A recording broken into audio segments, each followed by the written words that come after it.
everybody. We got a good gang here already. Everybody's ready. On time. Okay. We got a good gang here already. Okay. So we are live now. Hello, everybody. Here comes Vladimir. Come on in. Vladimir and some I think somebody at Queen's University. So hello, folks. All right, I'm just going to introduce you as you appear on my screen, which is no logical order. Jill Carr-Harris, say hello, Jill. Hi, everybody. Let me see if I can get it to show your face. Say it again, Jill. Say hello. Hi, everybody. It's a delight to be here with you. Jill is one of my dearest friends in the world, and she's a Canadian who spends the last 37 years in India, but maybe coming back to Canada. All right, and now there's me, and then there's Peter Brogdon, who's up in the Lake Country. He's been telling me about it. Peter, say hello to everybody. Hi. Cool. Good morning, good evening, afternoon. All right, guys. Now, Marilyn Krieger is in California, and Marilyn is the cat lady. Say hello to everybody. Hi. Yes. Sorry about that. Something rang. I had to get something from anyway. Yeah. So I am a behaviorist, and I specialize in felines. I'm actually working. I'm interested in how urbanization is affecting the behavior of our local mountain lions and our bobcats. I recently wrote an article, published an article that I can put a link into in the chat if you're interested. I will do that. Okay. So, fine, yeah. Thank you. Let's go on to Anne Brumell. Hello, everybody. Mm-hmm. I first met Meta through Massey College, where a mutual friend and colleague worked and lived. And we gathered together quite often at the faculty club and shared a number of different seminars and views.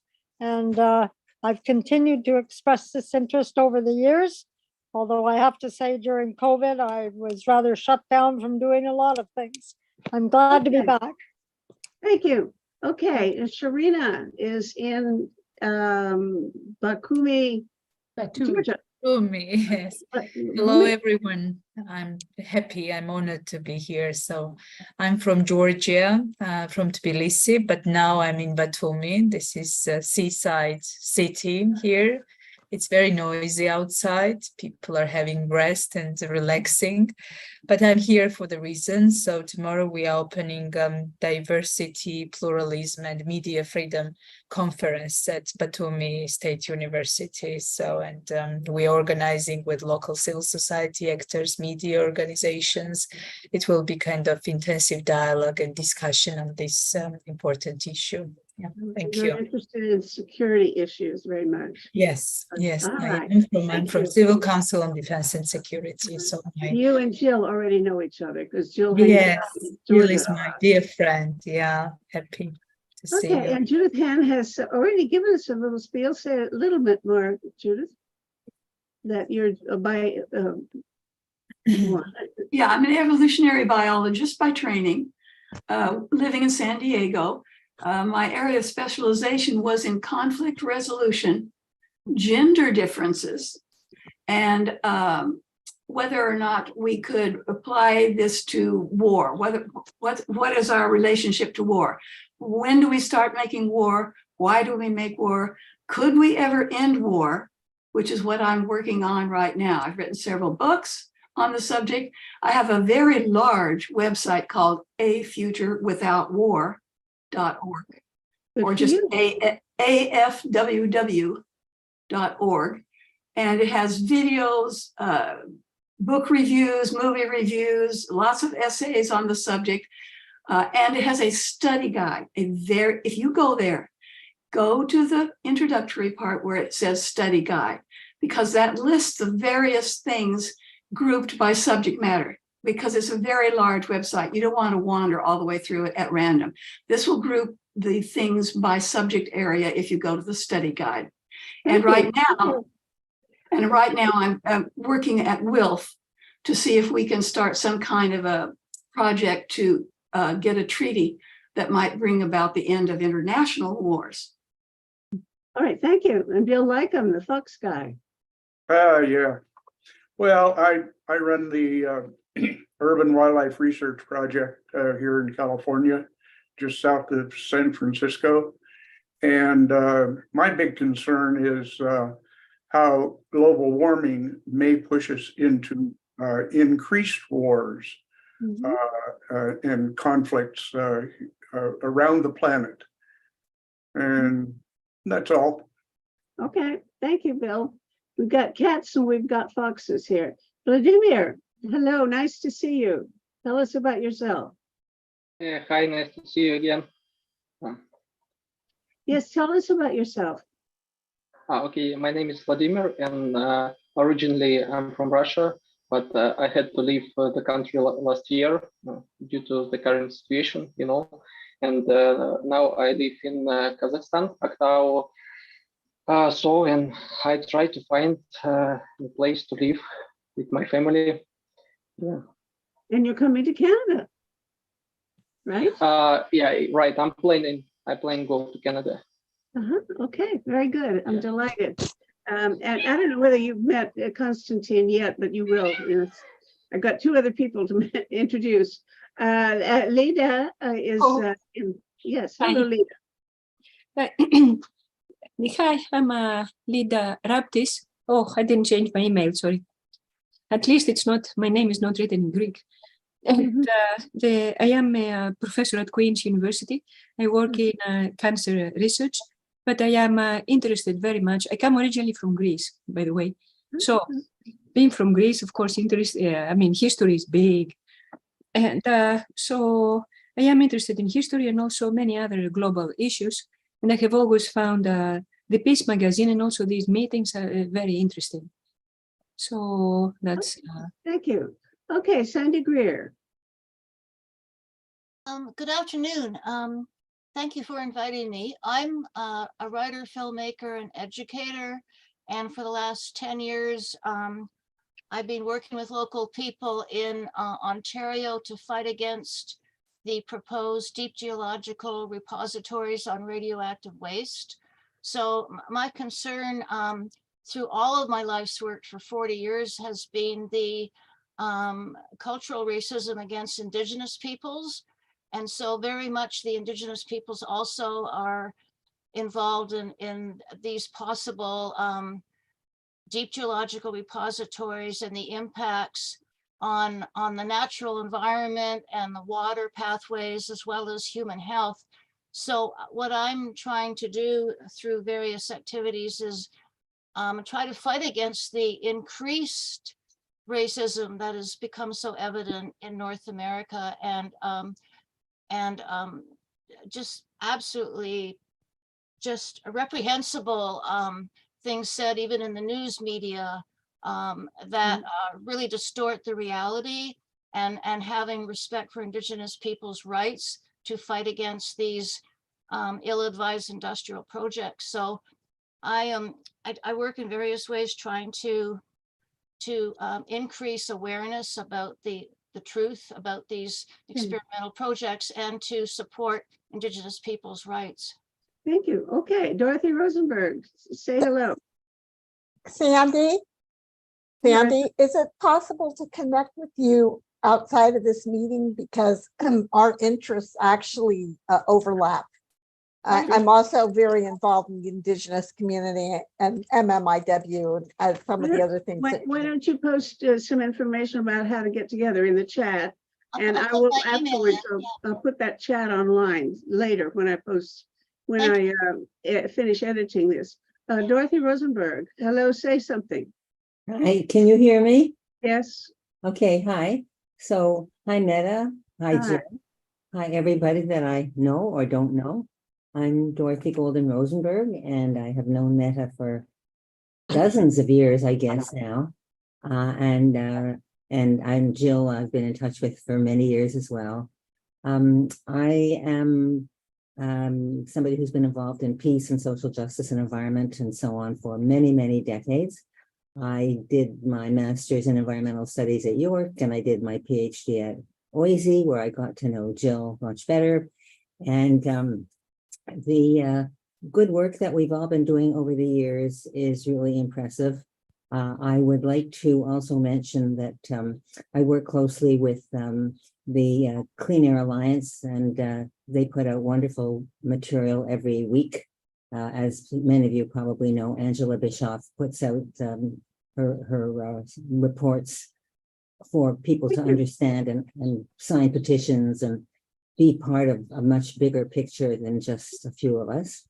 So thank you for doing this, Meta. You're just never ending, and it's so wonderful to see because I'm really keen to introduce you all to Konstantin, who I'm just so thrilled to get to know Konstantin Samoilov, who is a Russian now living in Tashkent, Uzbekistan, and who is so dedicated. He is the most committed and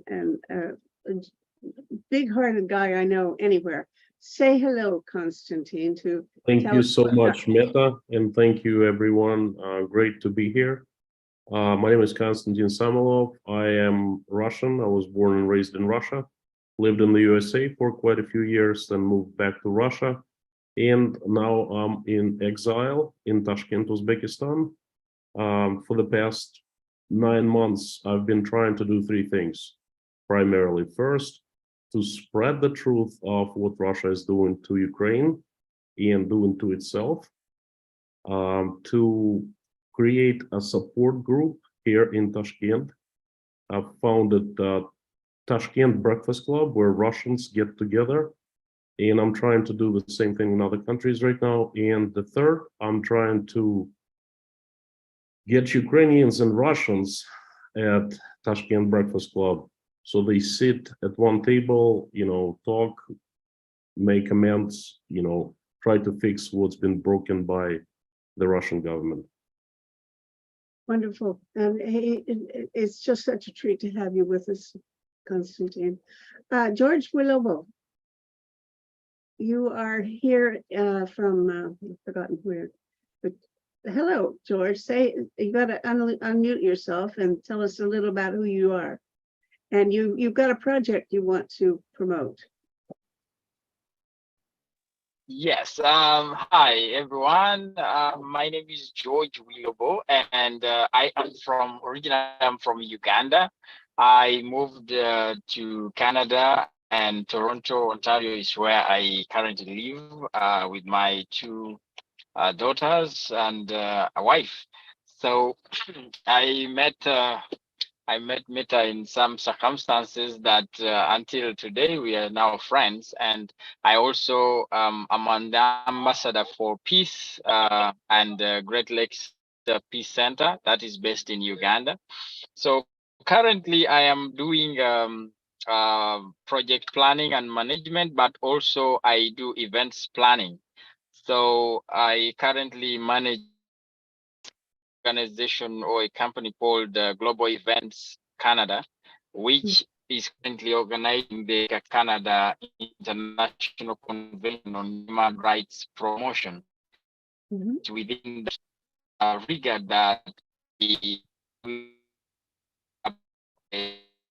you're breaking up. Your sound isn't so good, George. In fact, you're frozen too. Yeah, the peace.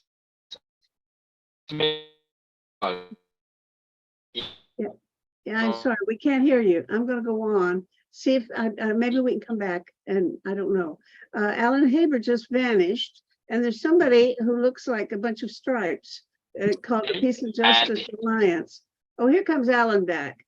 Alan Haber is I always like to introduce you as the former head of the Students for Democratic Society back in the 60s, right? Well, we're the seniors for Democratic Society now, SDS forever, including socialites. So we're multi-class, of course. And sleepers and slackers remain our largest group, of course. I'm most engaged with the Commons in Ann Arbor. And more generally, having come to think in my now many years of work, that the Commons, the privatization of the Commonwealth and the struggle for people's resources in that form of self-management, not by the government or by the corporation, is really a critical question all over the world. And we're trying to do that in Ann Arbor and finding a great deal of resistance as the government does not want to give up its control of the so-called public wealth. And the corporations want to make their profits for the benefit of themselves. Anyhow, and besides that, I continue to think that we have a system problem, and it is a system of war and domination, full spectrum domination, as the Pentagon says, that is our problem, from the family up to the nuclear weapons that they were threatened with. And we need to develop the sense of a peace system, and from the bottom up initiate some kind of public world peace meeting, put forward the principles of the peace system that bring together from all our different knowledges what really are the common principles that we need to affirm if we're going to survive this calamitous time of the piracy. And the earth is burning, and it's time to recognize that, and we need a better fire department. Okay, thank you, Alan. And Peace and Justice Alliance. There's some stripes here, but I don't know. I don't see a face. And if you are a person, say hello. I guess not. And here we have a newcomer named Liz. Hello, Liz. Who are you? Oh, hi there. I'm just Canadian, living in Barrie, Ontario, and I'm a concerned citizen raising a family and just here for It's information. supposed to be over at 4. That's fine. Yeah. So it's a good time for you. It was at 6. Later, you're talking. Later. Okay. Lay down, be quiet. That's fine. I'm going to turn you off Okay. if I figure out how. Wait a minute. Oh, can you give me some? All right. Now, Liz, go on. What were you? You're in Barrie, Ontario, right? Barrie, Ontario, mother of 2, and I'm a concerned citizen looking to do my part, participate in any protests that I can with my family, and do my little part for a better Canada, better world. Bless your heart. All right. And Rose Dyson, hello, dear. Hi, Rose Dyson, Toronto, senior citizen, recovering from a recent fall after giving a talk on climate change, or before giving a talk on climate change, which I'm very concerned about. All right. You mean you broke your hip and you went on and gave your talk? I didn't break my hip, but I did injure my knee and my left hand, but I'm recovering nicely. I managed to get through it. The following message will be deleted from your mailbox. First message, your message from 4-1. Somebody's talking. Professor Golden Rosenberg, your answering machine is broadcasting to the computer system. 5 and July. Yes, Dorothy, it's you. Okay, there. I muted her. Yeah. Okay, come on, Bruna Noda says Bruna's joining us.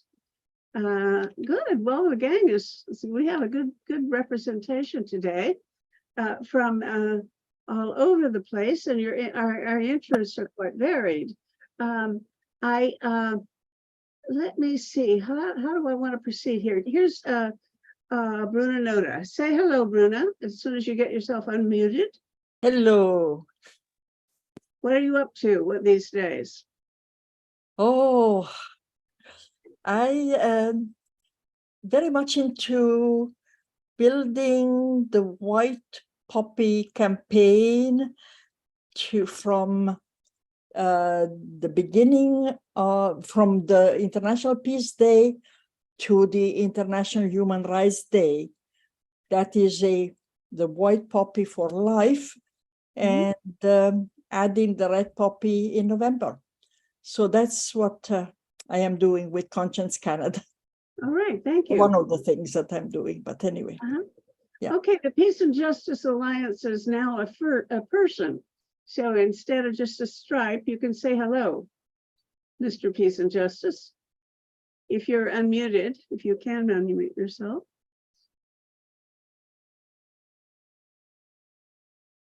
Can't hear you, sir. I tell him. Mr. Peace and Justice, unmute yourself, please. Hello, he can't hear me. Hello, sir. Unmute yourself, Mr. Peace and Justice. He is unmuted, but there's another problem.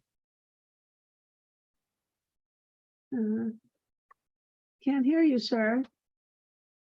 Well, okay. All right.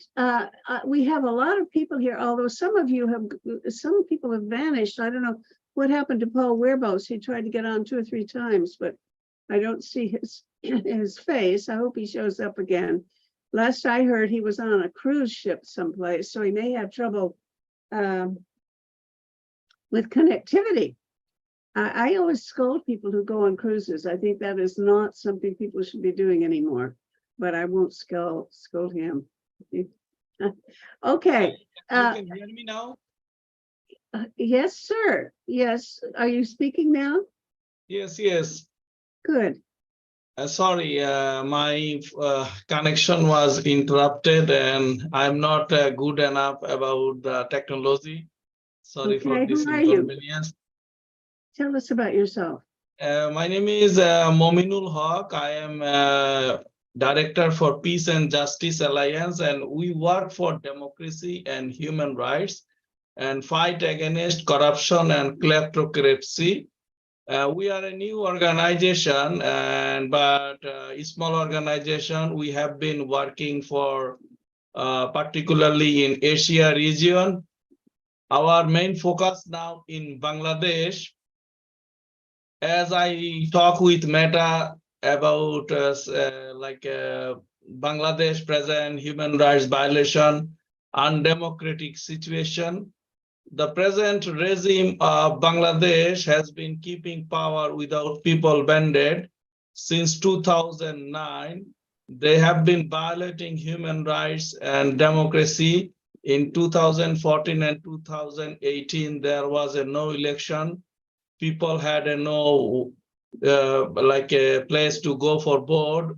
At the midnight, present government, by the support of the police and administration, they took the power without people mandate.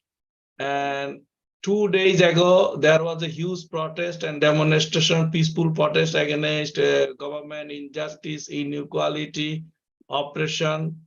And the government of Bangladesh, their police actually fired tear gas and rubber bullet inside the children and women hospital in Dhaka city. And I have the video. If you want, I can show, then you can understand what is going on. So we need a Canadian government, United Nations and other democratic nations, and like you are the peace builder, we want your urgent intervention and support to restore democracy, human rights. People of Bangladesh expecting a vote in December this year or first week of January. They want a neutral government to conduct their vote, then people can have a chance to choose their own representative in the parliament. The present government, they are not listening to the international community call. So if you have any way, please help us. Our organization and people of Bangladesh want your assistance. And I need to tell you that in Canada, illicit asset owners, money launderers, and poor people money has been taken away, and they bring money to Canada and they invested in real estate and other businesses in their name or other person name. So huge organized crimes happening, Bangladeshi autocratic regime here in Canada. Canada should not be a safe haven for corrupt politicians, money launderers, and the illicit asset owner. We need your voice intervention. You can contact me anytime. My phone number is 647-764-2880. My name is Mominul Haq, and email is peaceandjusticealliance@gmail.com. I am now under the threat of the present regime, kind of exile, and I am like a kind of they are tracking me every time. The present regime embassy in Canada, they already threatening me several times. I should not say nothing against the present regime, injustice, inequality, corruption, money laundering. So we need your organization and other organization assistance. We are a small organization. We don't have enough fund or support or anything to protect ourselves. Kindly protect me, my family, and other Bangladeshi people. Canada should not be a safe haven for the Bangladeshi autocratic regime kleptocrats. Thank you so much for giving me this opportunity to talk with you. Thank you. Now, can I God bless suggest you all. something? Can I suggest something, that you put this in the chat, what you have, what you just told us with your email address and phone number and so on, but also go to our website, to savetheworld.ca, and there are comment columns there where we would very much like for you to go to the well, I would say go to the page on war and weapons, and or on governance, either one, and post your whatever you want to say there. Take all the space you need and describe your situation. And I hope that some of us will take a look at that and maybe pass it on and refer other people to that posting. So we'll all see it and see if we can consider some way of helping you, because I think you're quite right. Canada has no business helping with people, corrupt people, money launder. So that's a very important thing. And if we can do anything to help protect human rights in Bangladesh, we ought to be doing it. I have two new people to introduce you to. One is Martin Hallowell. Martin, I think you're unmuted, so please tell us a tiny bit about yourself. I'm a civil engineer with a long history working in special foundation work, and I've got some interest in reducing footprint. My company's called Footprint Engineering at footprintengineering.ca.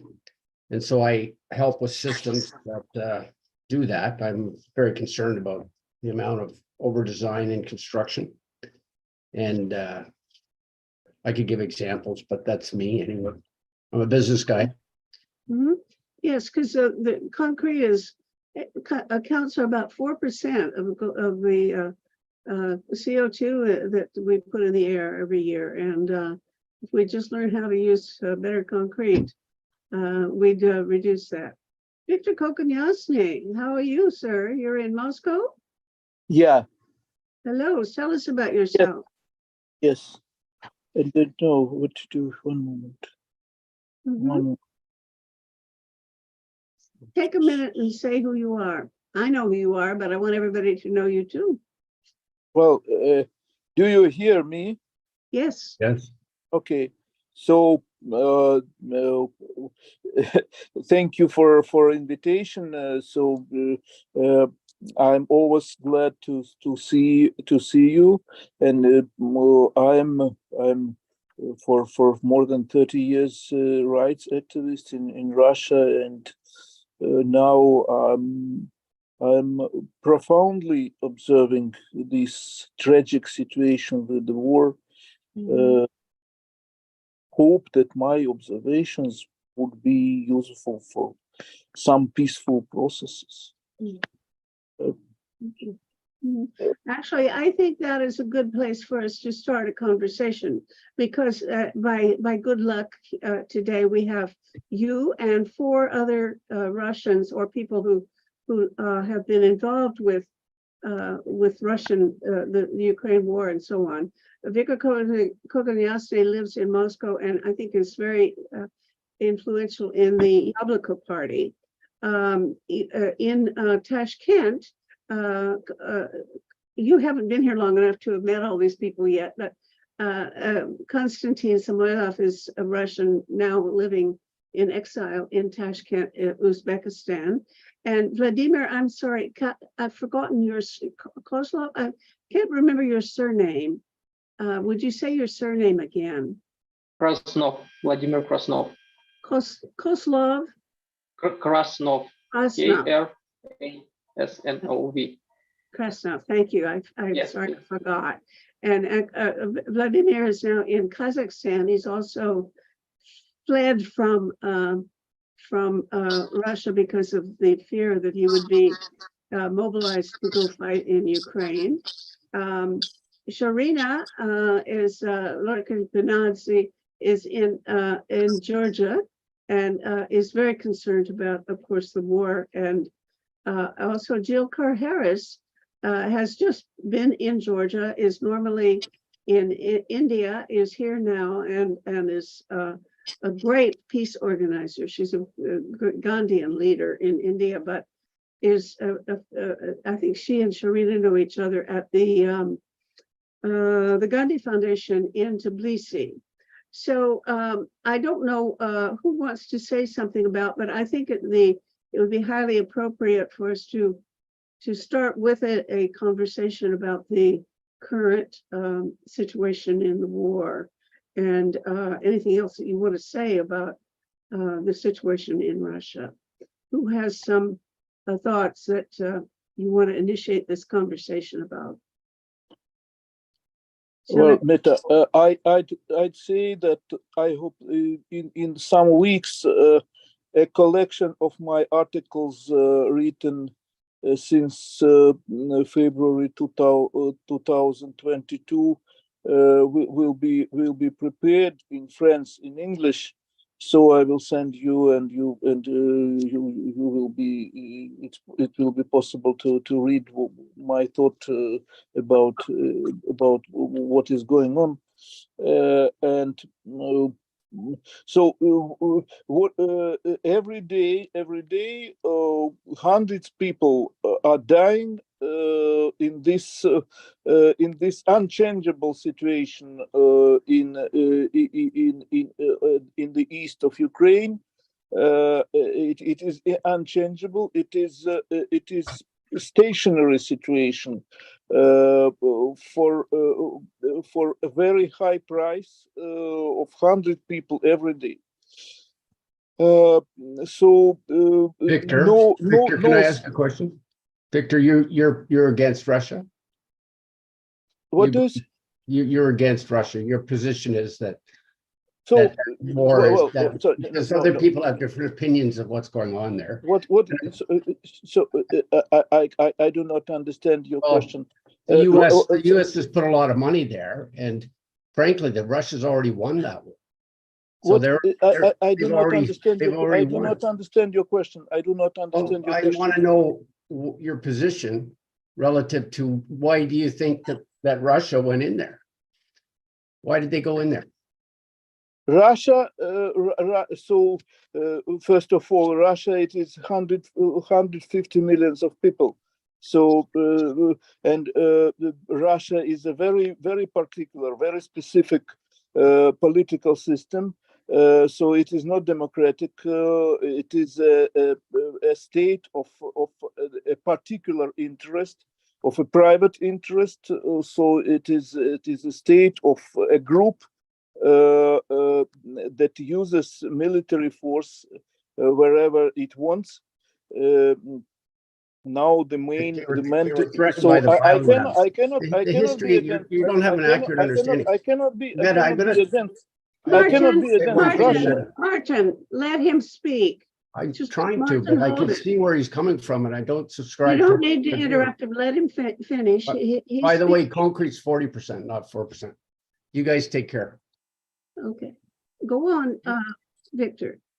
I do not understand absolutely. So so I cannot be against Russia because it is my country where I live, and I know a lot of people, and so I know this political system. I'm against this political system that initiated the war. And not now, many years previously, but I'm not against Russia. So I am for Russia. I hope that Russia will develop in change direction in some time. It is difficult to set up, but I hope it will be. I hope that Russia will develop in favor of Russia's people and not for a Russian military group that gets profits, benefits from wars in various regions. So I'm absolutely always for Russia, not against Russia. Thank you. And- Can we have some other people from this group that I singled out as, I think, my Russia experts here today? Konstantin, do you want to say something about this? Well, I can say something about this in general. I am really ashamed what Russia has been doing in Ukraine. I don't want to do any part of it whatsoever. I've been doing everything I can to stop this, to share the truth, to shed the light on the criminal actions.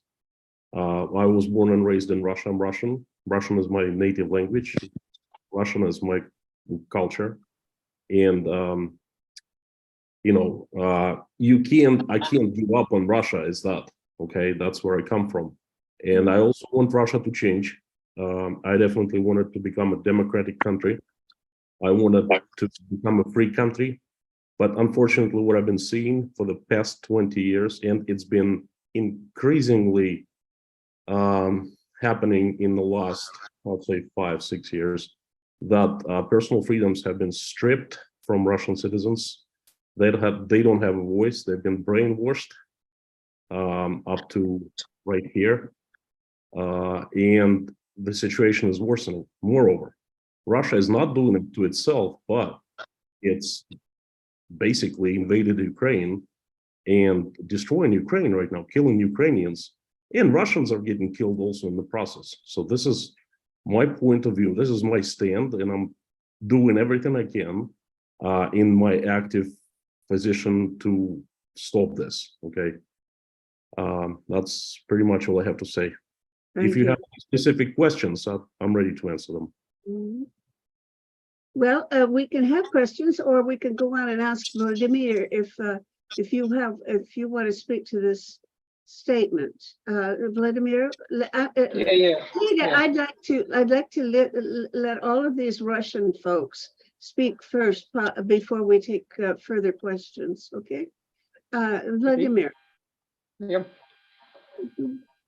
I'd like to say a couple words. I decided to leave the country 4 years ago.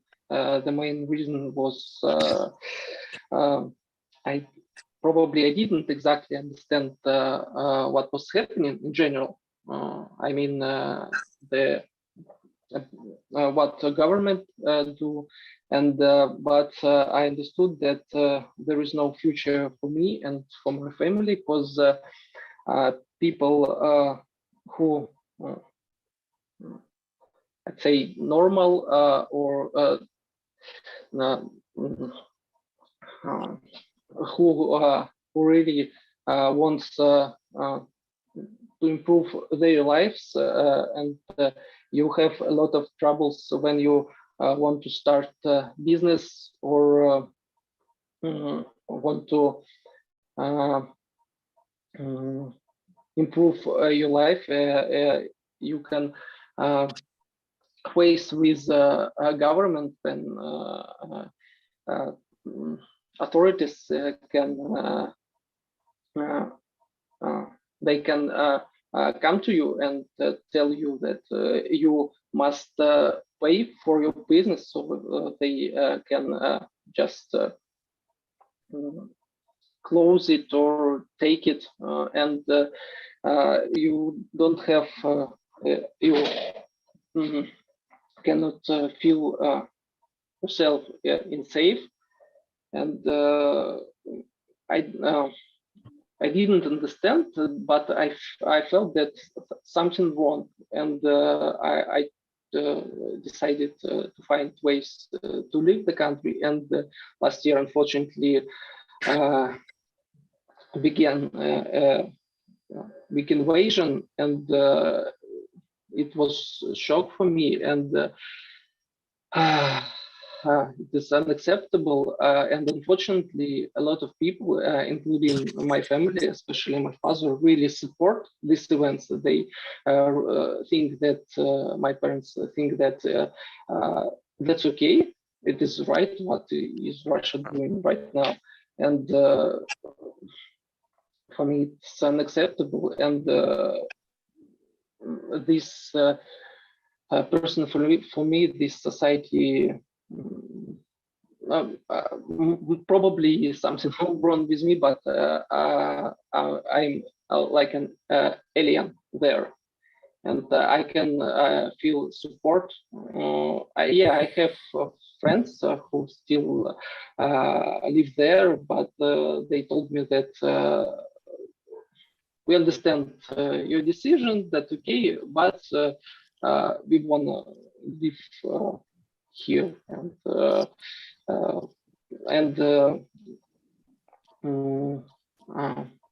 I decided to move to Canada because there are it is one of the best country for this this country support, and there is real human, there is there is a real human rights existing, and I found a job there, and I'm a physiotherapist. My specialization is physical rehabilitation. And one of it is not a big reason, but my profession is, my profession is not well. He's talking. My profession is not well paid in Russia, unfortunately, and I cannot improve my life there. But the main reason, that's unacceptable for me, the situation. I totally, I cannot understand what is going on, and just I feel bad, and I cannot be there anyway. Okay, thank you. Meta, could I please elaborate and ask a couple of questions? Sure, please. First of all, Vladimir, thank you. You know what, everyone, I think I want to tell you something. Last 19 years I spent in Russia, and you know what, I'm very guilty. I feel very guilty of what's been happening in Russia, because I've been watching, I was watching and sitting on my butt and pretty much caring about, well-being of myself, well-being of my family. I have a job, I was an executive, I went to work, I was making money, trying to invest, trying to save, and so forth, trying to have a good life. But you know what? 145 million of Russians, they have been doing pretty much the same thing. And look where it has led us to. Okay, I think it's time to actually start asking questions, and every Russian should start asking himself or herself how the hell that has happened to the country. And the second question is, what can we do now? What actions can we take? And it's not a matter of like, saving the family and all of that. It's just these two questions. That's what it's comes down to. And I have a question to Victor.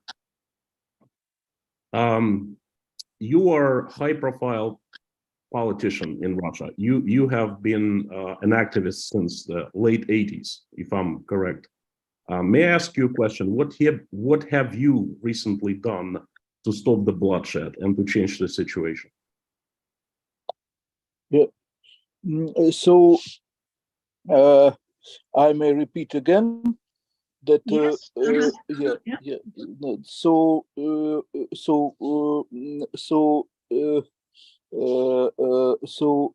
Russia since the years 90s is a state non-democratic with no influence of oppositional activists, with no influence of public opinion onto decision making concerning everything of state importance. The state belongs to a group of interest. It is so the similar situation is in countries like the North Korea, like Sudan, etc. So it has difference in realization of this model, but the model is the same. So it is the model of private interest in the state. So influence of public opinion, influence of opposition activists is zero. Nevertheless, because in Russia some opposition activity was possible and still remains possible. I don't know what will be in next year, but now it is still possible. So I'm writing what I observe. I'm writing truth. What I'm really thinking. I'm writing how I consider is possible to stop the bloodshed, really to stop without wishful thinking concerning rapid development of Russia's political situation, concerning the situation in the field, in battlefield, because the situation in battlefield is absolutely tragic. Secondly, I am trying to explain that despite Ukraine is the victim of the aggression, despite it, the reality of conflict, is more complicated that it may be imagined from outside. That is the post-Soviet world. The post-Soviet world is very complicated. The Soviet heritage, psychological heritage, public heritage, so is very strong everywhere on the post-Soviet space. It is absolutely tragic to do it. So it is unimaginable difficult to imagine any tragedy more than conflict between two post-Soviet states. So because the mentality is very similar, So Ukraine has another political model, but tradition of mentality is very similar. This tradition about excludes any mode of compromise. So task of any Soviet people, of the Soviet society, is victory of the communism, victory over enemies. So it makes absolutely difficult, very difficult, to stop something that was harmfully, wrongly started. It is easy to start the war on the post-Soviet state, and it's absolutely difficult to stop it. More difficult than it was on Balkans, because on Balkans that is a little more rational mentality between Serbia and Croatia, for instance, even between Serbia and Kosovo, etc. So on post-Soviet states, it is irrational. So the task always is victory. So I don't know what to do in the situation when two states, one with the authoritarian model, with private interest state, with police state, another more pro-Western but not very liberal. So that when they plunge in a large-scale military conflict. So from the point of view of international law, Russia is guilty. But from the point of view of everyday reality, it is much more complicated, and it longs just year and a half. So in start it was one situation, now it is another situation, and I don't know how much it will long else. And every day brings hundreds human lives every day. Thank you. I have two more questions, and I will be quiet after that. First of all, it's fairly easy. It's not so complicated. You either get bombed or you don't. You either have peaceful skies above you or you don't. You either get killed or you live. Black and white, just like that. It's not very complicated. I don't want to argue. This is my point of view. So if you want, pardon me, I don't want to argue. I don't want to argue. This is a statement. I have two questions I would like to ask you. First of all, you said you are writing articles on how to stop the bloodshed. Okay, that's great. Where can we see the articles? Where do you share it? And my second question is, would you please tell us right now, in a nutshell, in a few sentences, the core idea of how to stop this bloodshed? Thank you. So first of all, there are some various directions what to do. One direction is to help Ukraine in various fields, in military, in economic, in political, etc.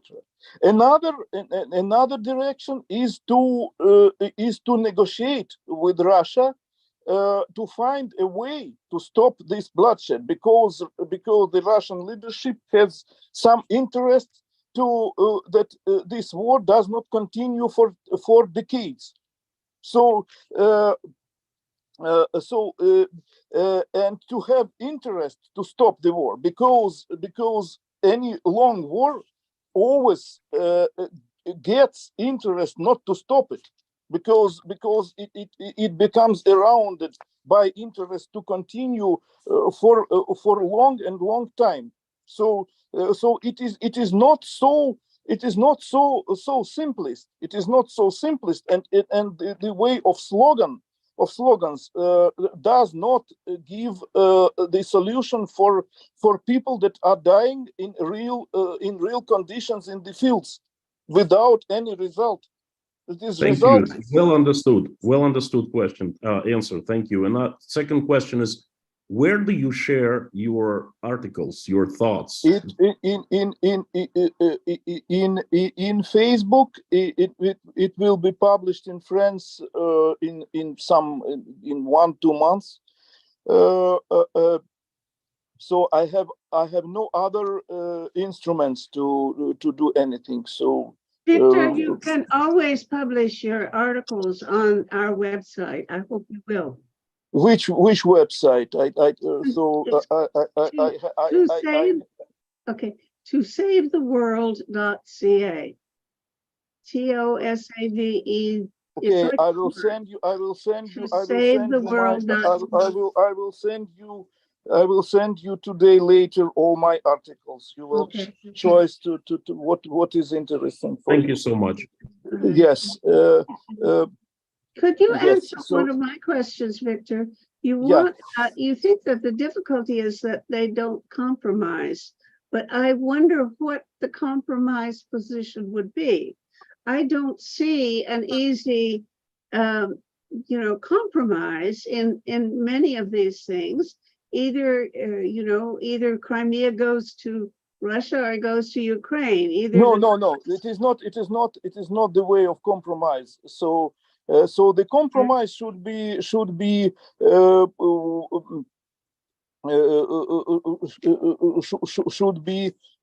a number of steps for time. So to return territories to Ukraine, I think in time, not immediately, but because and in exchange to return Russia to international communities and to return its interests.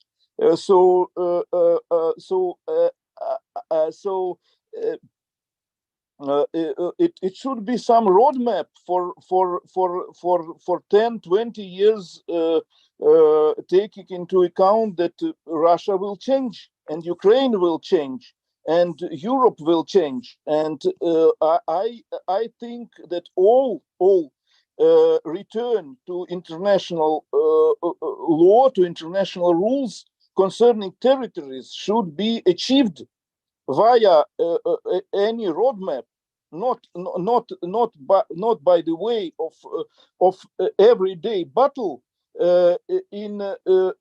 for territories that are really very small. And so I deny the idea of Clausewitz that war is continue of politics. So that should be other ways to return Russia into international framework, not by price of 20 years, guys, of Ukraine. So it is my conviction. It is my view. So the continue of war that is possible for years, for undetermined number of years, for undetermined number, that is cynicism and interest of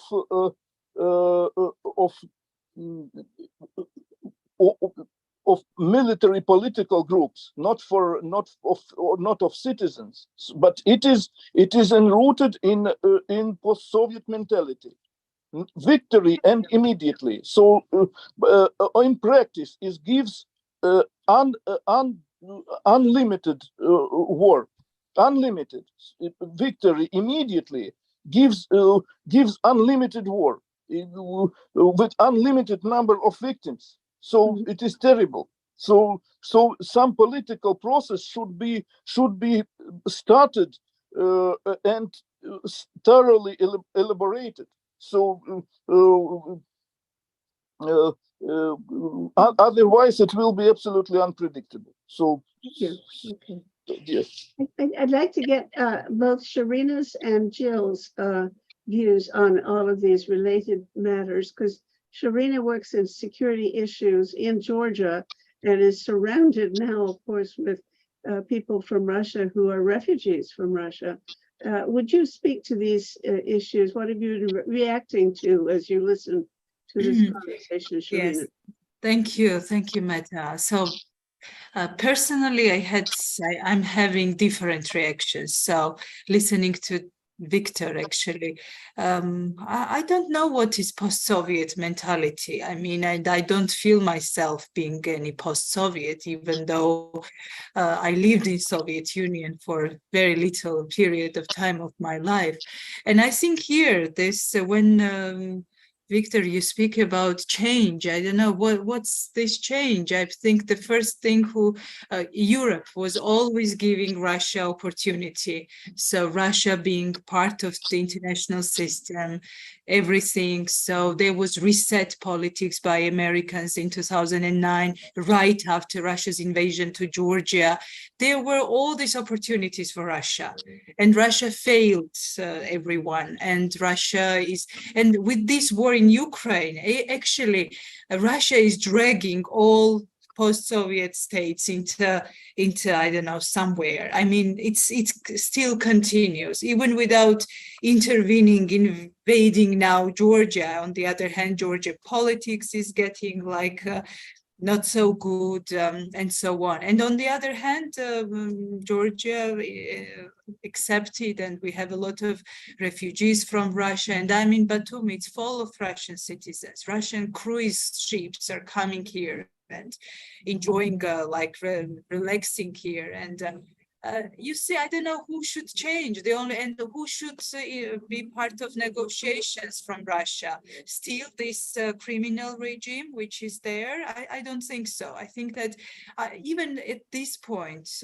I don't see any realistic pictures how things can change. Of course, the first thing is in our mind is to stop the war, and another thing is to heal somehow the wounds, and then also think about what we can do that this could not happen again. Yeah, what's happening now. So these are the set of kind of thoughts I have, and how should be done. First one, second one, the third one. Even I have a lot of Ukrainian friends, and all of them are somehow affected with this war. Some of them fled the territories where this war is going on. Some of them lost their family members, husbands, brothers. I mean, that's and these people, they still speak in Russian. Their language is Russian. Who should change in this situation? The only problem here for me, it's Russia and its criminal regime there, bullying and threatening everyone around. So, and this is something we have to think together. So in case of Nazi Germany, yeah, so Germans were punished, yeah, because of everything they have done, and it was upside down of everything is history and German reflection about their things. I think there is something else which really strikes me, and it's horrible what's going on. I'm very sorry for Russian guys who are being killed every day, and of course I'm very much for Ukraine, which is suffering, and we all are suffering, and this all is because of Russia. And actually that should be changed. I mean, yes, we all, and even this war, my country experienced so many troubles after the collapse of the Soviet Union. So we lost 20% of our territories. There was terrible war in Abkhazia and South Ossetia where brothers were killing each other, yeah? And there was Russian-inspired conspired, let's say, wars. And then in 2008, there was invasion. Russian troops came to Tbilisi. So, I mean, these are things I'm thinking, and what can be done. And I'm a very peaceful person at the same time. And I'm really trying to understand how we can contribute to peace. Yes. First of all, bloodshed should be stopped. First of all, secondly, the pattern should be found to transform Russian authoritarian police regime of private interest. To evolve it, to make an evolution of that to democratic direction. So now about 600 of persons in Russia are imprisoned for 1 year, only for one year, are imprisoned for long terms for their words against war. So I am not imprisoned, but it is not clear for me exactly which is the reason for that one are imprisoned and others are not imprisoned. But for everyone is that threat to be imprisoned for any word against this war. That's why people are emigrating. That's why people are silent, etc. So to transform peacefully Russia into something other than it is now, it is a great task, very serious, very responsible task. Okay, now let's we've got some hands here. I want to give Sharina a chance to reply, and then in this order, I will ask Konstantin to say something, and then Rose, and then Lida. Okay. Sharina, do you have something to say back?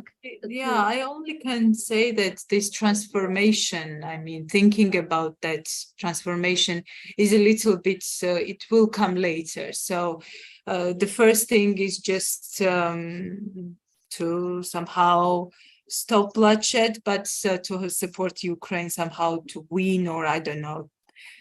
That support is very important for me because it could not be stopped otherwise. I think there some drastic actions should be taken. So, and this is the first thing for me. And transformation and healing the wounds and implications, results of the war. This is something. I mean, this is very important step, but it comes later. But of course, it does not mean that we should not speak about that. But for me, it's still very long-term perspective from this point. Thank you very much. I should have asked Jill. You haven't put your hand up, Jill, but you were on my list a long time ago. Do you want to speak first and then Konstantin again? Sure. I want to thank Victor for being so forthright while being in Moscow, and I can appreciate his own security concerns and the people he works with to come up with this alternative, come up with truth as he sees it and a vision for a different Russia. So I first want to note that. But secondly, to say, Victor and Konstantin, Vladimir, I have really seen the work, seen Russia's attitude in Georgia over a number of years, and especially after the invasion of 2008 and the civil strife of Abkhazia and South Ossetia. These are occupied areas of the country from the Georgian perspective.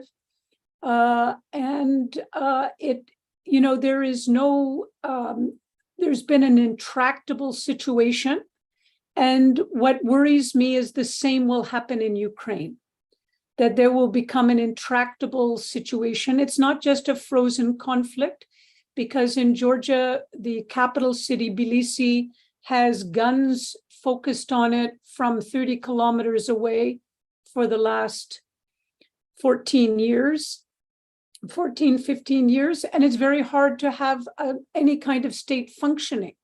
I've also seen within the South Caucasian region how Russia has played to not allow even an internal accommodation, forget a direction towards the European Union. So my concern is, how viable is this idea that you have of changing the Russian police state? It seems like a wish list as you speak, but I know your heart is there. I appreciate the intention is real, but it's just, it makes us all wonder how you change it. And if you stop the bloodshed immediately, what accountability do we have on getting Russia to make any alterations on the 4 annexed territories? So first of all, so maybe it's a dream, but without changing the Russian system, we will get more and more and then you repeating similar situations. Because the nature of the Russian police state is to repeat military conflicts, military clashes everywhere. So it is its nature. So if it is not changed, so it will be repeated as long as it is possible. So it is a task. It is a very serious task, very responsible task. Secondly, it is impossible to win militarily Russian army. It is impossible because it is even if 1% of Russian population actively support this war of Russia's administration, even 1%. So it is 1.5 million of people. So it is a big number for the army. It is impossible to win it. The United States maybe can win Russian army, China or NATO integrally, but Ukraine cannot win the Russian army. Ukraine can defend Kiev, can defend Kharkiv, but cannot win Russian army. So it looks from here, it looks illogical attempts to win Russian army on the battlefield. It is strong. It is unrealistic to win it on the battlefield. So Can we go on? I think you made your point. Constantine, then Rose, and then Lida. Mhm. I would like to address the Georgian lady. I apologize, I didn't get your name. Basically, I would thank you for, and you and your country for what you've done to the Russian refugees, because I know very well. I have tons of people who came from Georgia to Tashkent and who came to Georgia, from Georgia and to Georgia. I've met lots of them, and I've been to Georgia myself, and I know Georgian people, very warm, very loving, very hospitable, and this situation is, thank you, folks, thank you so much, Madlova. Just in general, I'd like to just tell you, I don't understand. Russians keep saying, oh, the changes must come from somewhere, that the change must come from the inside of every single Russian person. They're gonna understand, they're gonna wake up, open their eyes, repent, admit, and change. Okay, that's the only way. No one else will bring changes upon Russia. That's it. Unfortunately, I have to go. I have a live stream to attend, to make. Everybody should listen to watch his live streams. I should put it on the chat for you, but I don't know how. Anyway, thank you. Constantine, put it on the chat before you leave, and then maybe some people will look at you. Thank you so much. Love you.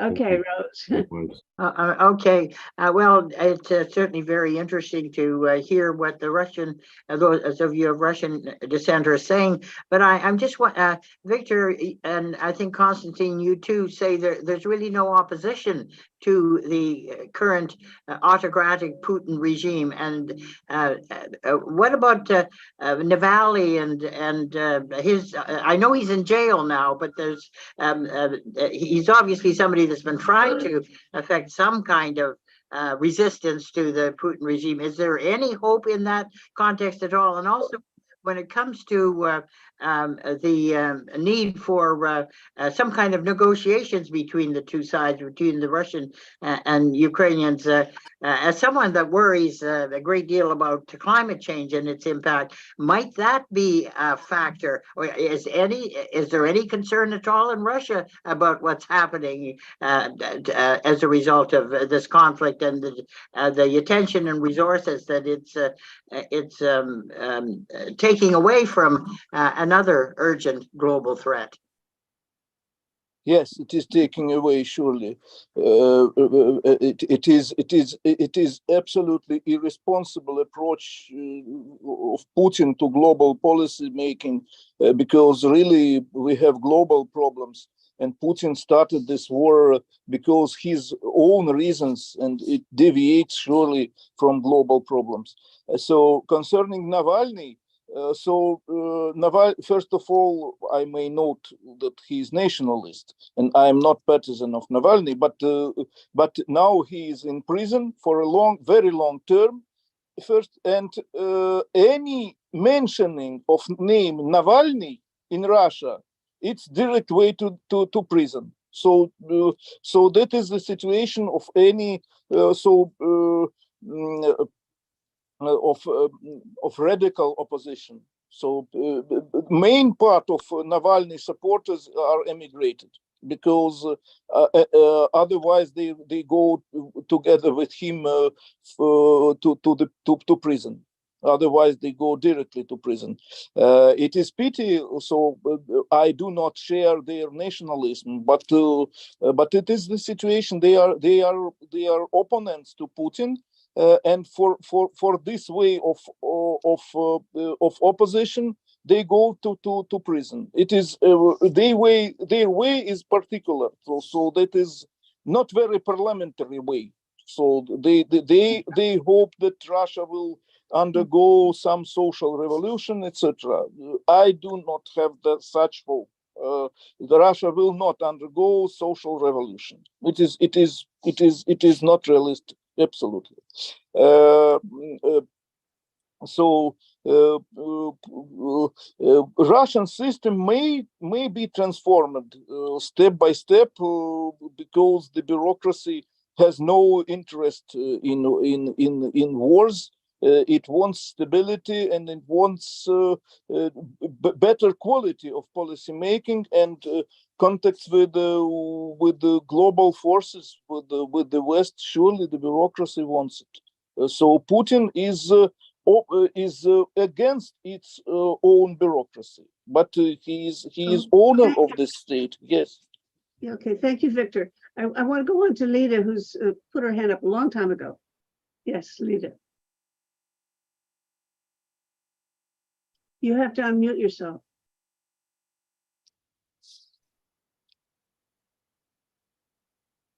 Oh, is it okay? Mm-hmm. Yeah, okay.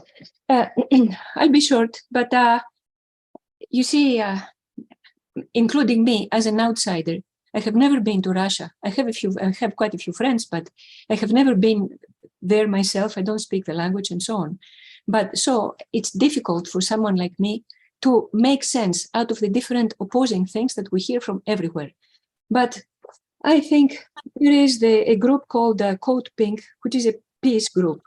They have received several prizes for that. And in a nutshell, their position is that Putin's invasion was illegal and abhorrent, of course, but he did have provocation by NATO. And the purpose of NATO that was started in 1949 was none other but against Russia. During the war, Russians and Americans, God of all gods, were together against Hitler.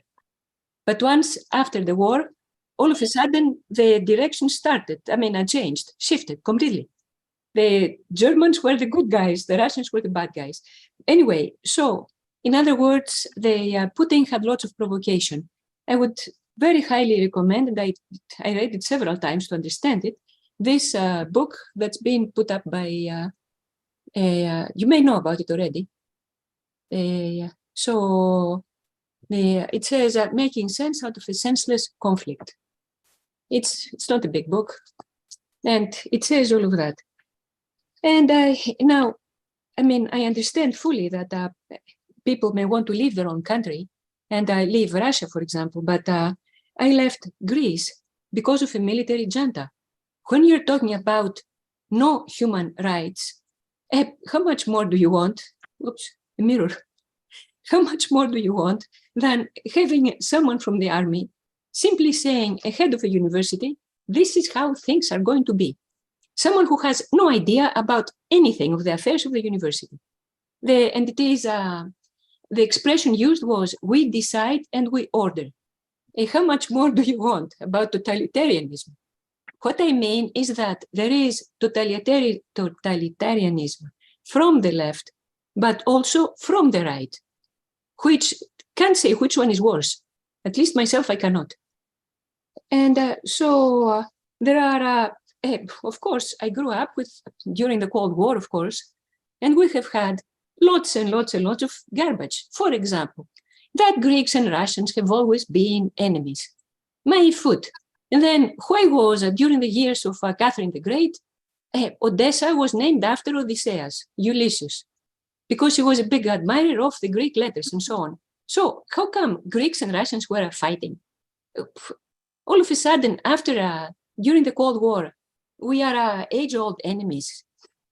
Absurd. Still, in history, they would tell us a few things about Catherine the Great and all of that. But, no. But you would hear, on the other hand, and you try to put the two things together, which do not make any sense. And what I mean is that same thing with Albanians. Greeks and Albanians were always fighting. Now there is maybe a million Albanians working in Greece. And they have mixed and matched, and I became a godmother to some Albanian kids. So where is the hatred and all of that?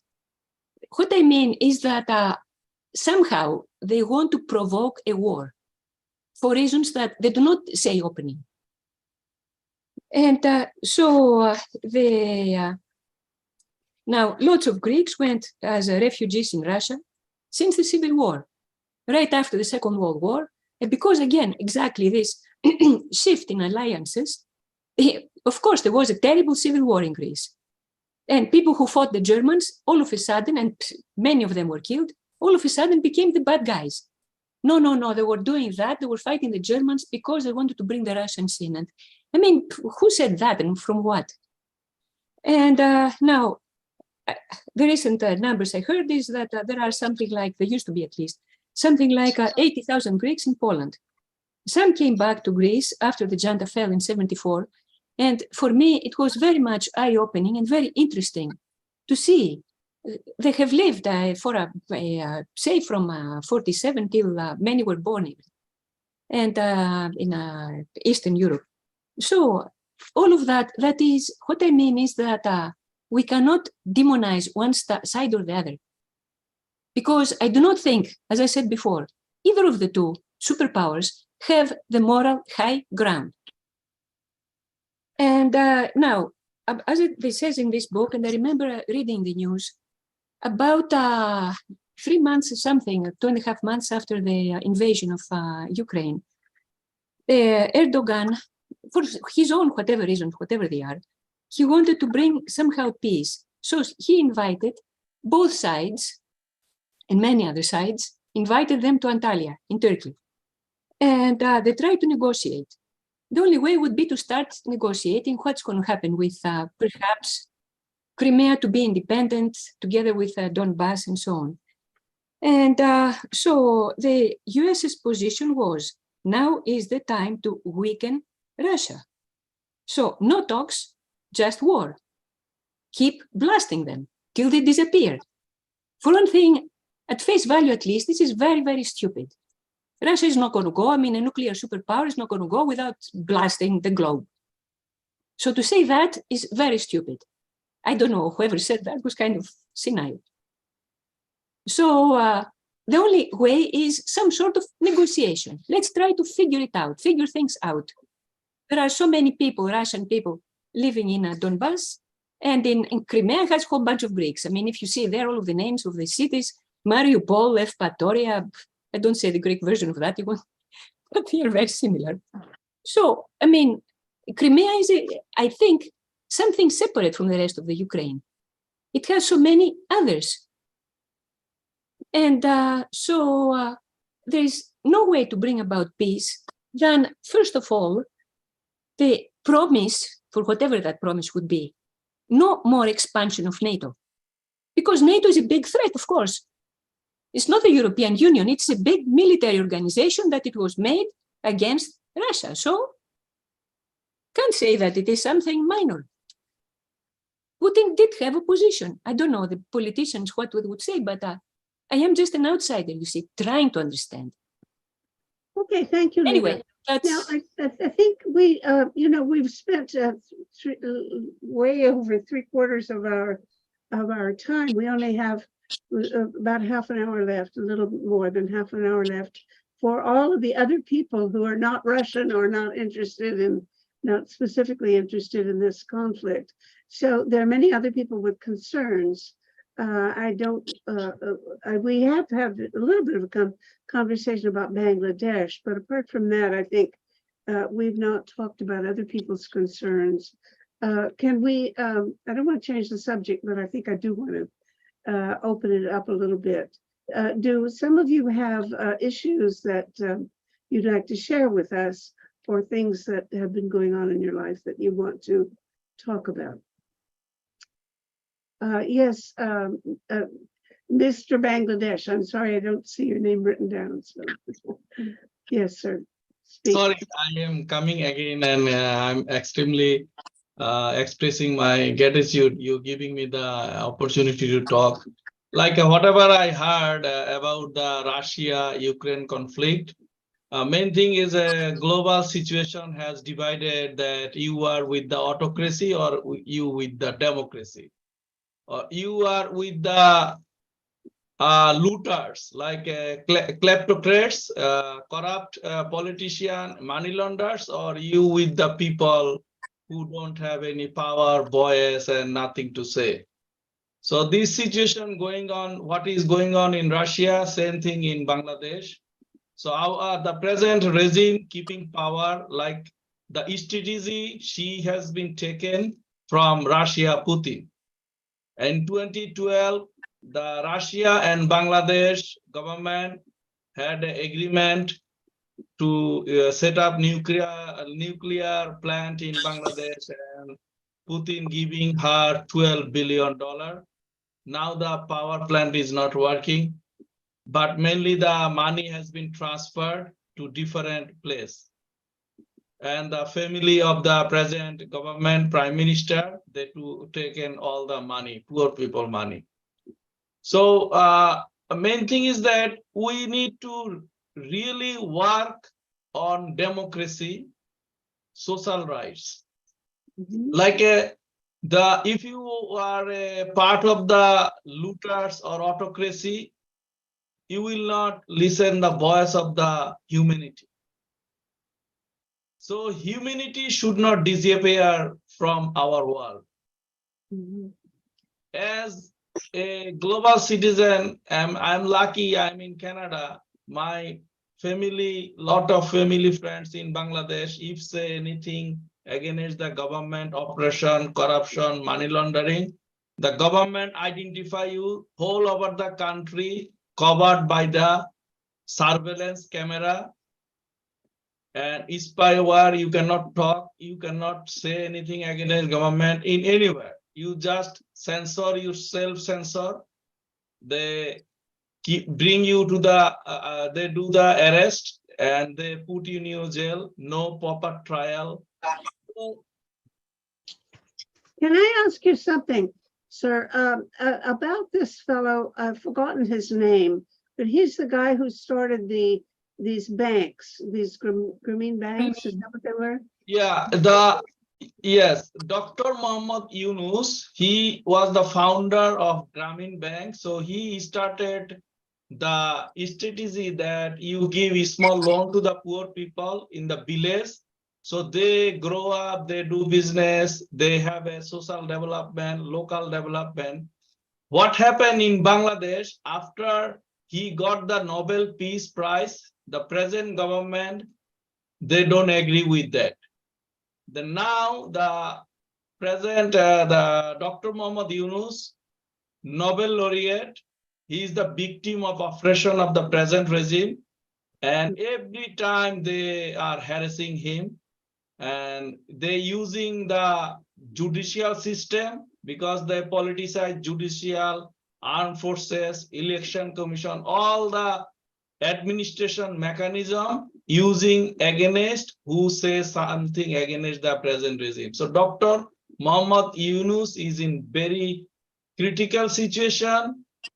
His organization or his other fellows are in problem in Bangladesh.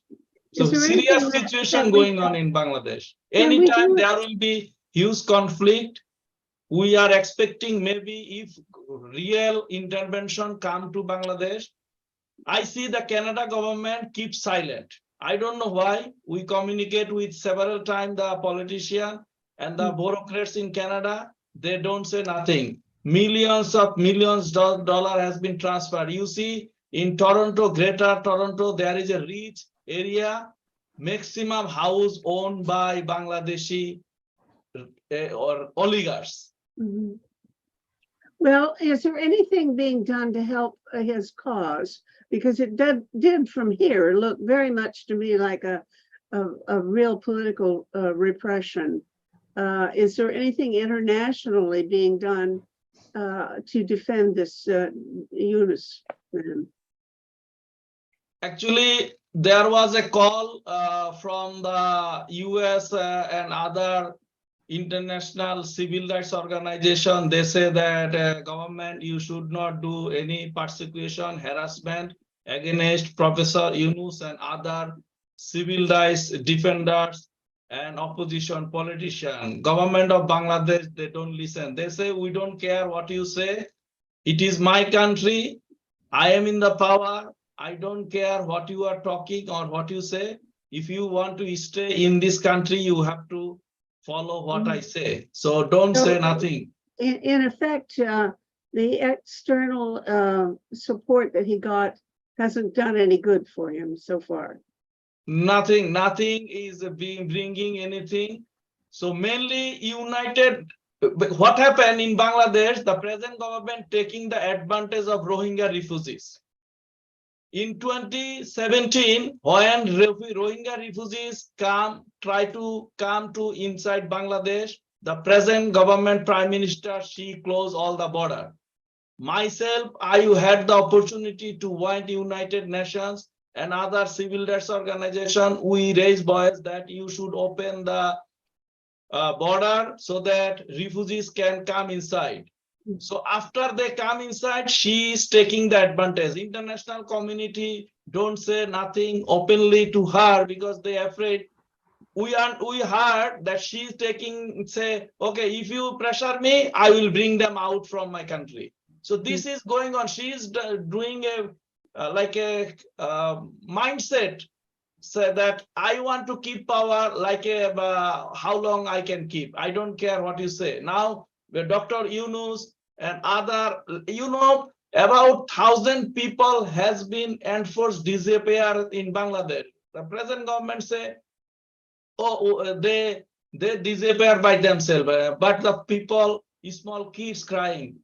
2 days ago, there was a peaceful demonstration against corruption, high price of the gas, food, and people hide in the hospital because police beating them, rubber bullet, lot of people shot by the police, and they put fire tear gas inside the hospital. I have the video. If you want, I can show you. You can understand. No, we don't have time to look at your video now, but I hope that you will post something on the website to savetheworld.ca. And I hope that other people here watching will go have a look, and then you may have some comments to make in reply. So there are places where you can answer each other and have a real conversation on that website. You can post it either on the War and Peace, or I think in your case, the best place would be governance, the governance page. Okay, I think I should go on, and I want to introduce Alexei Prokorenko. It's always a pleasure Hello. to see you here. We've already spent much of our time, Alexei, talking about Russia because Konstantin was here, and we've had 4 people. Yeah, Victor Kosnoyarski. Yeah, I'm sorry, I'm screwing up your name, Victor. I'll get it right sometime. Victor Koganyazny is with us, and we've had quite a lively conversation here. But I know that you, as a Russian, are now living in exile in Warsaw, and I wish you'd been party to this conversation. You may have something that you want to say to bring us up to date with your own concerns right now. Well, I have to tell you that I'm more or less safe and sound here, and my impressions of Russia are getting a bit stale, less and less fresh, and the only source that I'm getting the access to the news is via social media, via talks to my friends, to my family, and I am kind of losing touch with the country. I don't have a fresh perspective on the things that are going on in Russia, and I was told that would be just that way, that after a couple of months out of the country, no matter how much you try to follow the news on the internet, no matter how you get interested in those news, no matter how often you read about the country, it's not the same as living there. Well, I don't know, because these people have been having a very passionate conversation, even though Victor is the only one still living in Russia and speaking from Russia. We have had Konstantin very concerned and follows everything going on in Russia. So and Sharina is in Georgia, and Jill, and then Vladimir is in Kazakhstan. I wouldn't say that they have lost interest in Russia. Would you say, Sharina? No, of course not. Yeah, but it's quite, the situation is very complicated actually, because, yeah, for instance, like 2 days ago in Batumi, there was a big cruise ship line came into Batumi port, and there was a big demonstration of course it was peaceful demonstration, but kind of sending messages to Russian people that very bad things are happening in Ukraine and you are not welcome, but not to people, but to the regime, of course. But of course, there were some remarks from Russians as well. Some of them, the camera of our televisions catch those comments, something that we freed Abkhazia from Georgians and something like that. But we should not generalize. So I'm against generalizing all these things, yeah, because it's not helping us to solve problems or to concentrate on problems, yeah. But these are the facts, which of course need some kind of attention, and also it gives us understanding on what's happening in somebody's minds and hearts, and it's not an easy situation, of course. But on the other hand, I think Georgia is kind of very unique example. Country which can uphold the Russians, Ukrainians, Belarusians, dissidents, regime supporters, everybody is here. And that's something very, very special, I think, on the other hand. But of course, there are a lot of very radical attitudes from Georgia and some politicians or civil society groups about Russians' free entrance in Georgia. But all in all, government of Georgia at this point is not going to have any rules or any regulations which So, excuse me, but you're saying Yes. that there's no effort to sift through and filter out people who are really in favor of Russia's war when it comes to letting people in. Every Russian can come in, and Yes. a significant number, maybe even the majority of those people are in favor of Russia's policy. Yeah, I don't think so, Meta. I think that this several waves of entrance of Russian citizens, which happened in the end of February, beginning of March, and then another wave was in summer last year, and then in September. Mostly those people who were escaping regime, escaping mobilization, they were entering the country. But some of them are staying here, some of them are leaving Georgia and move to Europe or Turkey. So there is this very dynamic movement of people here from Georgia, in Georgia. So, I mean, it's very, very difficult. But of course, there is no filter. I mean, who is coming, who is supporter or who is not supporter? Of course, there is not such filter. And on the other hand, Russian people, they keep quite low profile. So they are not trying to be seen or very active or even actively demonstrating something. But they are, but as I know, and I have some touch to this issue, they are active. They have a lot of like their own community groups. They have a lot of sharing.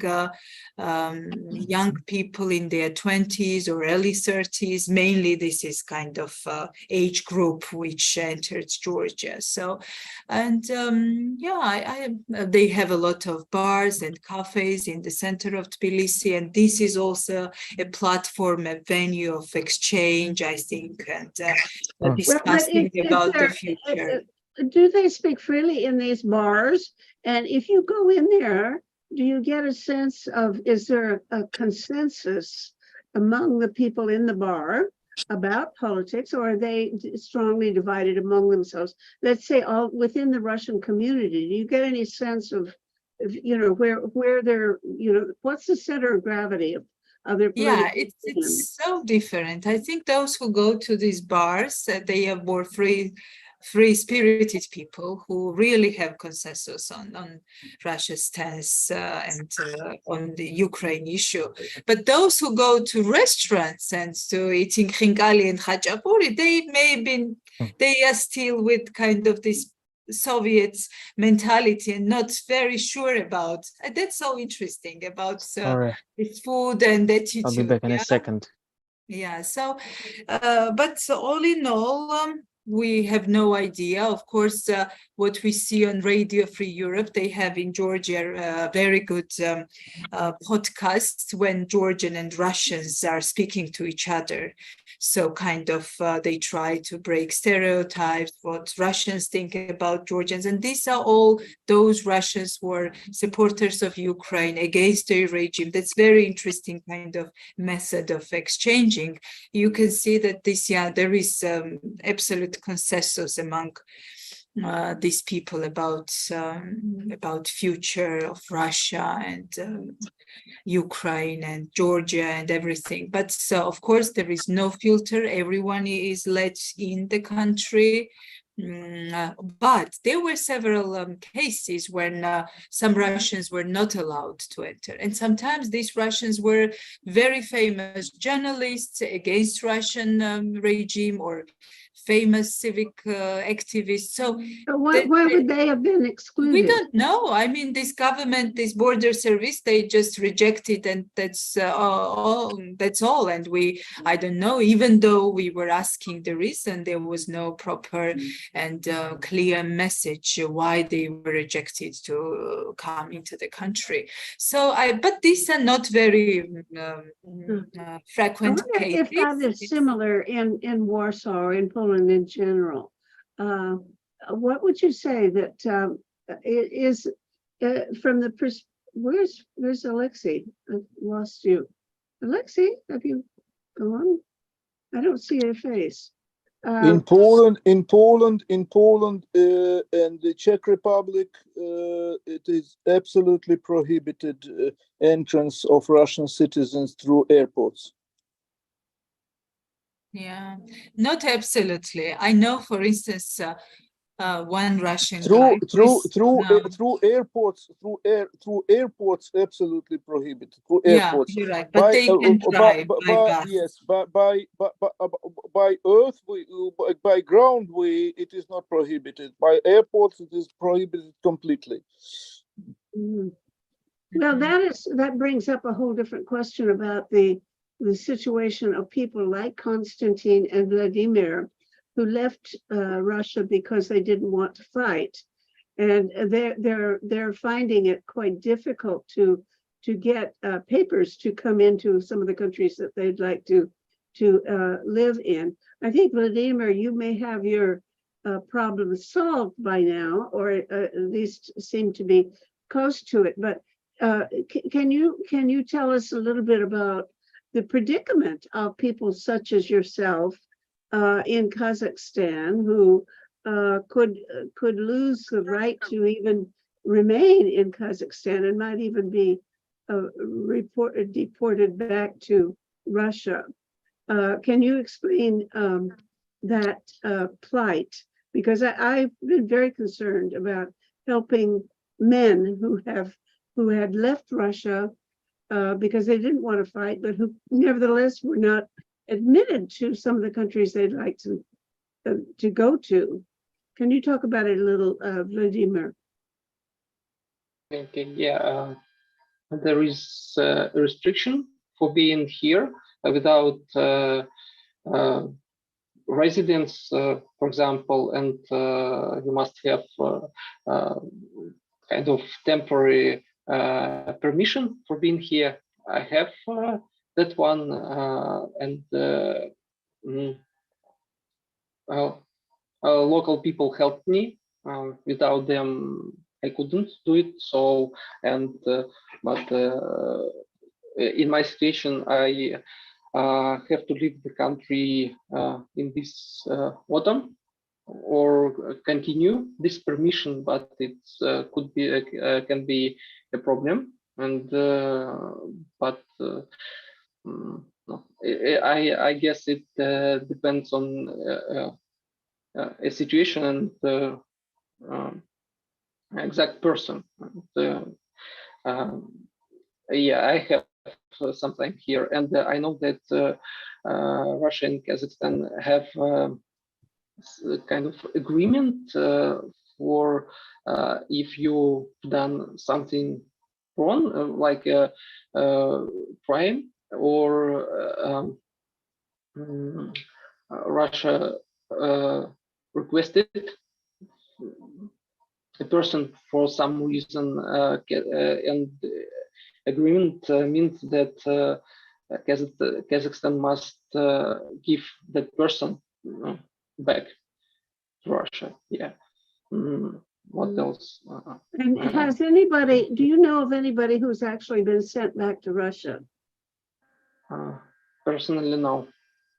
Do you know And, that? but yeah, I've seen a news about one person, but there was a serious reason because the person had some troubles with law. I see. And he was deported. Okay, because I was told that if Russia tried to do that, get them extradited by using Interpol, that it wouldn't work. Yeah.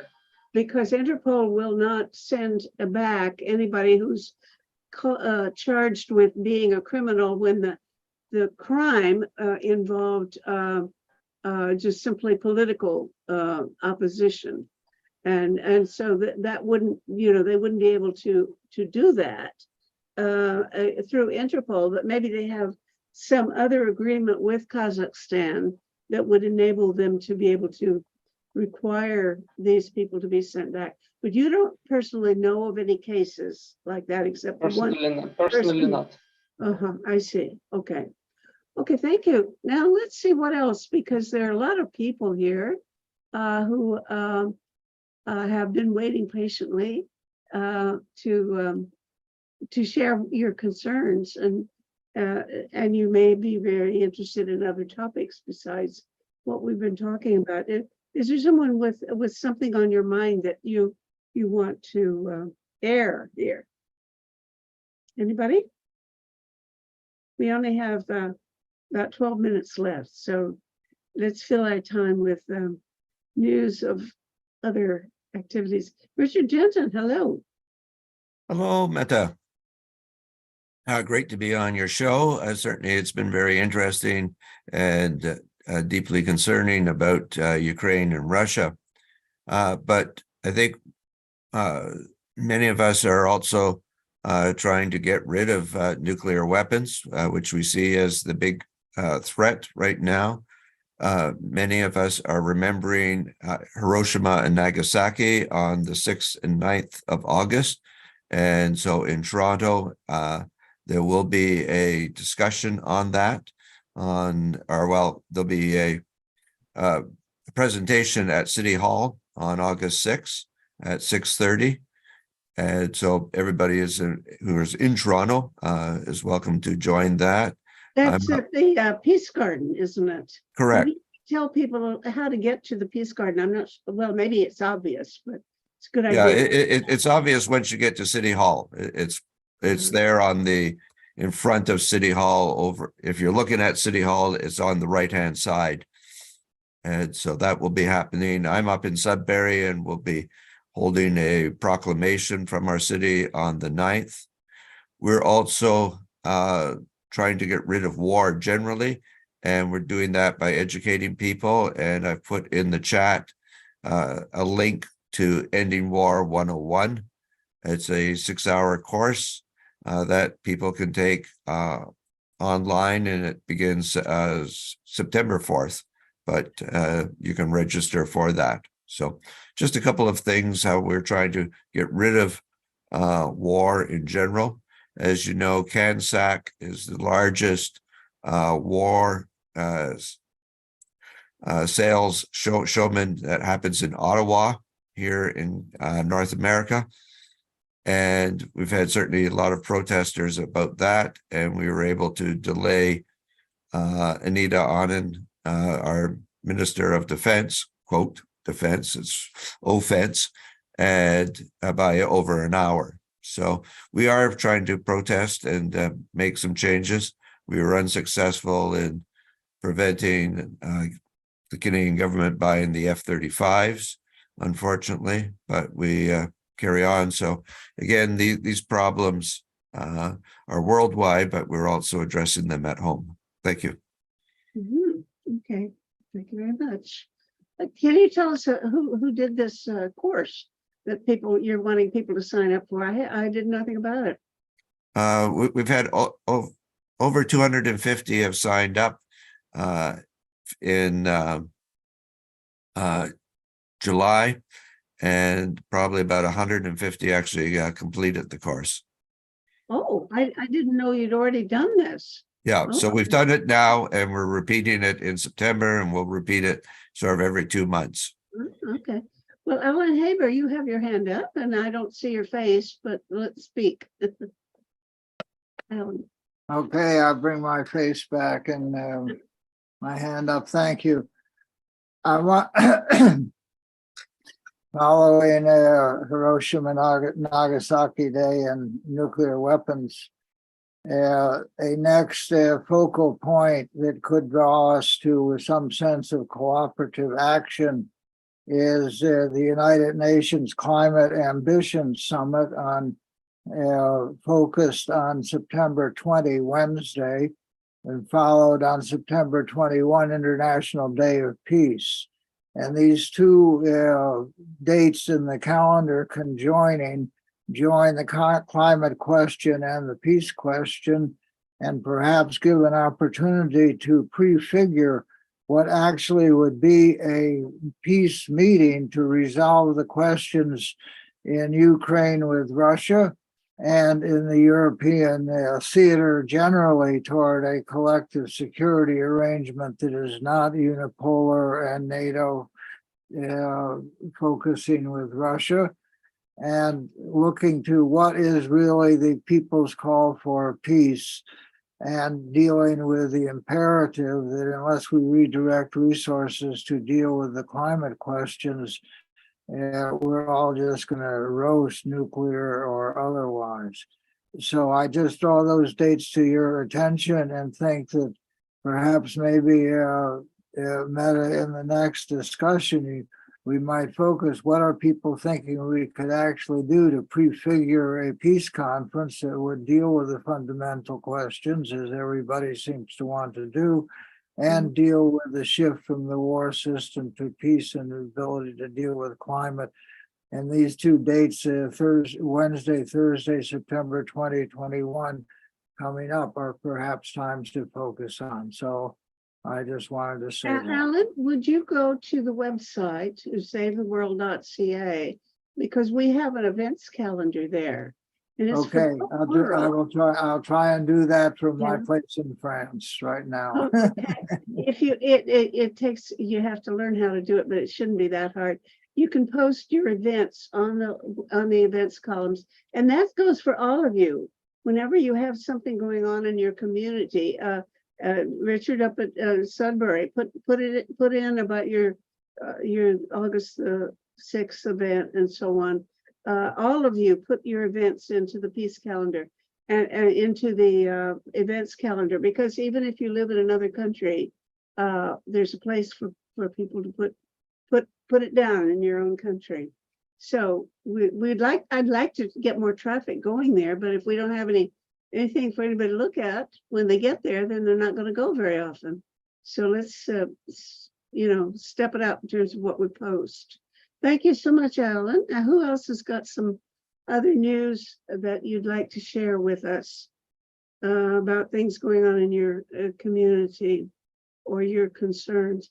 Sandy Greer, I know you have concerns on a different level about the repository or something like that. Do you want to take a couple of minutes and tell us about the nuclear burial of nuclear waste that is always an ongoing controversy in Canada?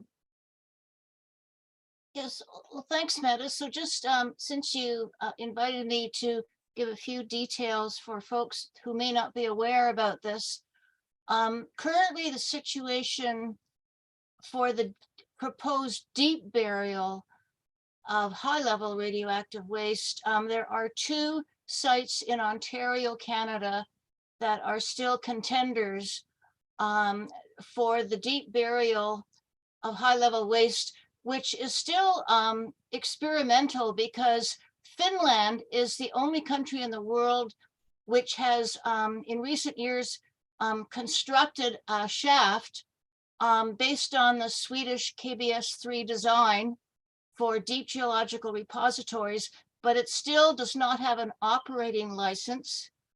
And there is no scientific evidence to actually guarantee any long-term safety of deep burial of radionuclides, aside from all of the above ground accidents and worries about long distance transportation, because such a project, which is the acronym is DGR, that all of the nuclear waste produced in Canada now and in the future would end up in this single place for deep burial of used fuel bundles. So that pertains to the currently operating nuclear power plants across Canada.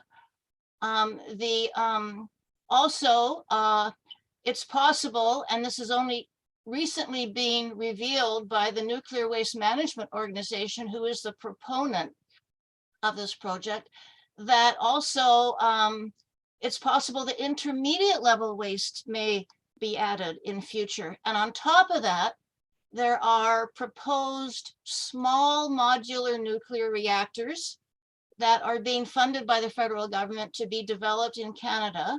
They also are experimental and will create other types of nuclear waste, which also will end up in these proposed DGRs. So it's